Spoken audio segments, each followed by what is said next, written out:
30%, they had 30% possession. Watching the game, what did it feel like? When we had possession, we're not doing nothing with the possession. Side rate, backward, we're very slow, pedestrian. It's like doing a foreplay with no penetration. Like, what's the essence? We're passing it, holding it, nothing substantial. We did nothing in the first half with the ball.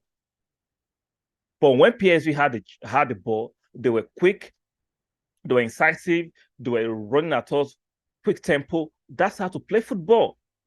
I've been saying for the past few weeks, our second half performance has been terrible. Now he's not getting to the first half performances now. Now, before I get to other parts, all the correlation and causation, let's continue to look at the other part of the stats, right? Shots on goal, right? Shots, right? Let's talk about shots first. They had 8 shots, we had 15 shots. Now, shots on goal, they had 5 shots on goal, we had 3 shots on goal. In the first half, there are 2 offside goals. Those were the alarm bells. Watching the game, you could tell that as if Arsenal was not just up for the game. I don't know why. I don't know what's going on.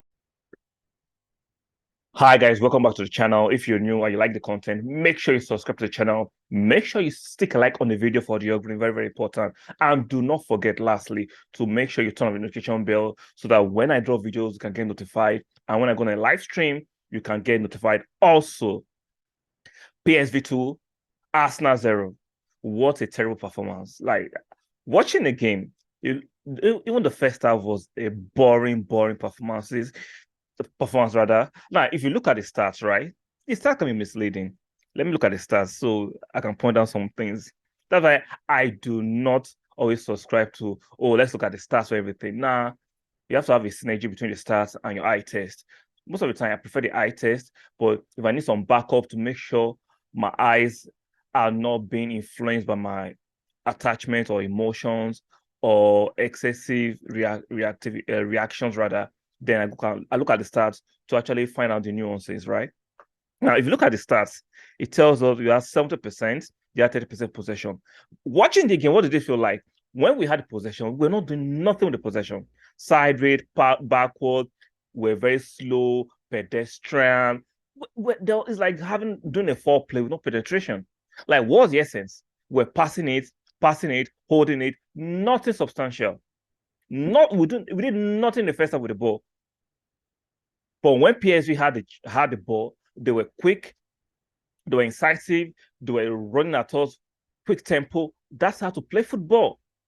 I've been saying for the past few weeks, our second half performance has been terrible. Now he's not getting to the first half performances now.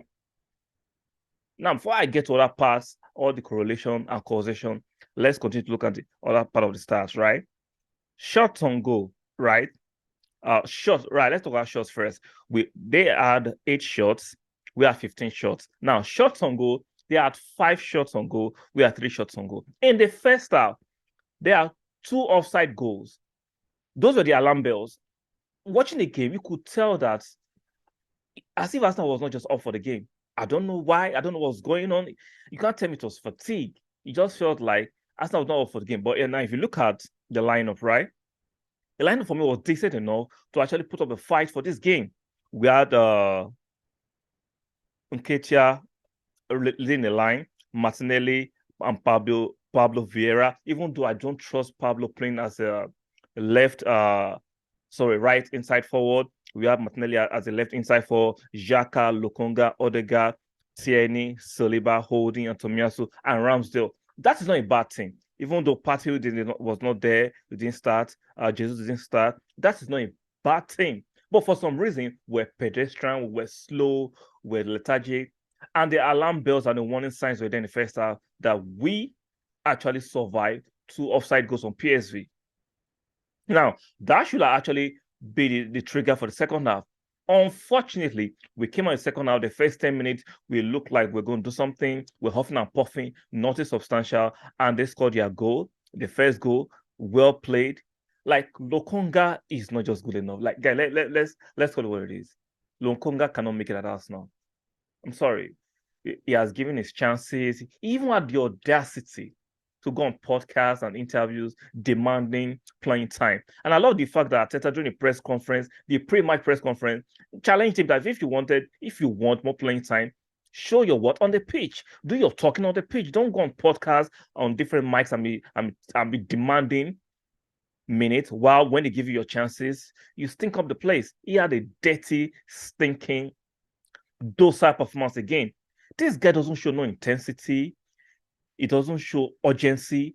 As a midfielder, how can you not be good at tackling? He's not good at tackling, and you're a midfielder in the modern profession. I don't care if you're a 10, 8, or 6. You should still be good at tackling as a midfielder. Look at the first goal, was, in my opinion, was his fault. The midfielder ghosted past him like Lokonga wasn't there. No presence. He doesn't do anything significant apart from keeping the game ticking by giving the ball. He looks for the next pass.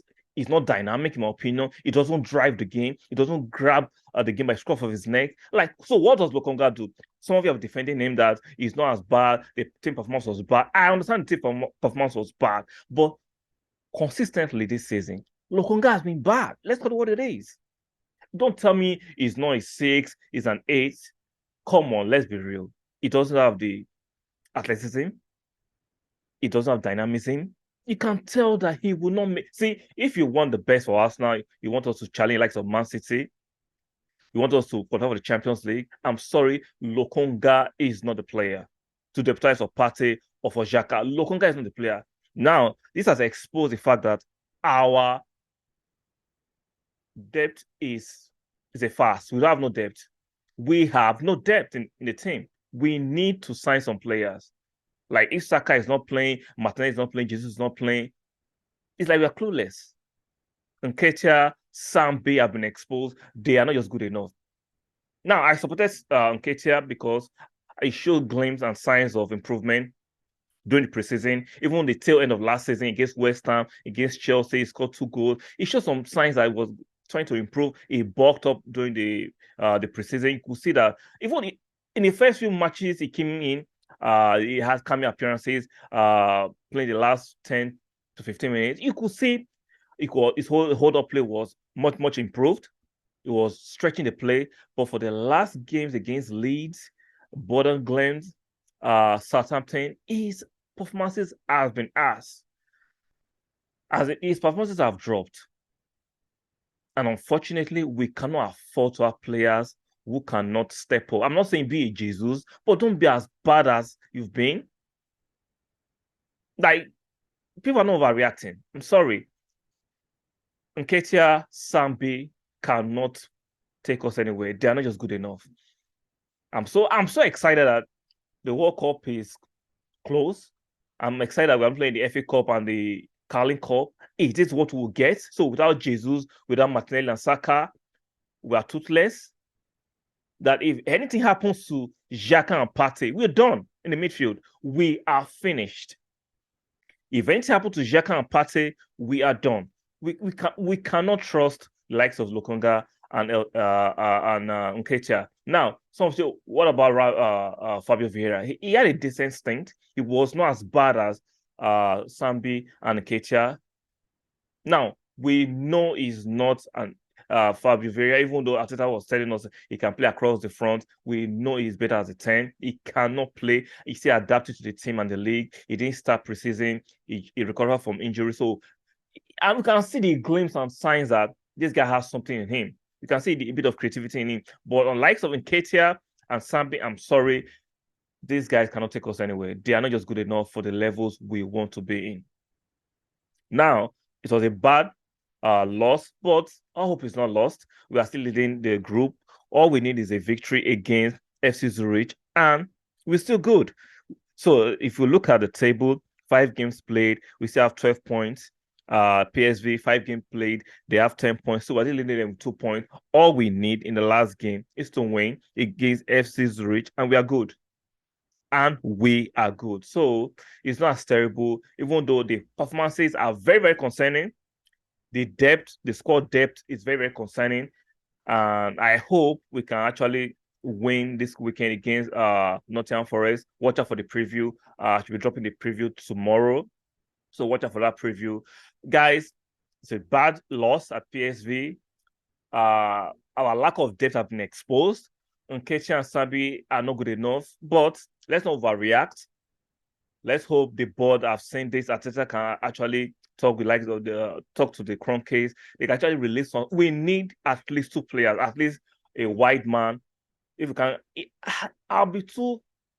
It will be too hopeful to think we can get 3 players. I don't think we will get a striker. I think Arteta and the board might stick with Nketiah, even though I don't believe that would be the right choice. But I don't want to get my hopes up and get overly disappointed. Like, let's be real. The most you can get in the transfer window is to get 2 players. Now, if you get 3 players, you get an additional striker with a winger and a midfielder, I'll be excited. Let's not forget, the likes of Smith Rowe and El Neni should be back before the end of the year. So that's some good news. But we don't know what state they will be in. We don't know how fit they will be. So we still need depth. So hopefully we can actually secure a midfielder during January transfer window and a wide man at least. And if the Conquers are very generous, an extra striker, because Nketiah, for me, nah, I don't think he cut it. I'm sorry. Even though we give him a new deal and we give him a fantastic pay, it's looking like he can't just cut it. Guys, do not overreact. Leave your reactions in the chat box, in the comment section. What do you feel about the game? Are you overly disappointed? Do you think we should still give another chance to Sambi Lokonga and Nketiah, even though I think the best we can get is to sell them? If you believe in them, maybe send them on the loan. Me, I've seen enough to think they will not just make the cut at Arsenal for what we want. If we want to compete like a Man City, we want to win the league in the near future and be very, very impactful in the Champions League, Sambi and Ketia, for me, will not just cut it. Make sure you subscribe to the channel if you like the content. Do not forget to like the video. It's very important for the algorithm. And make sure you turn on the notification bell. And I'll see you guys on the next one.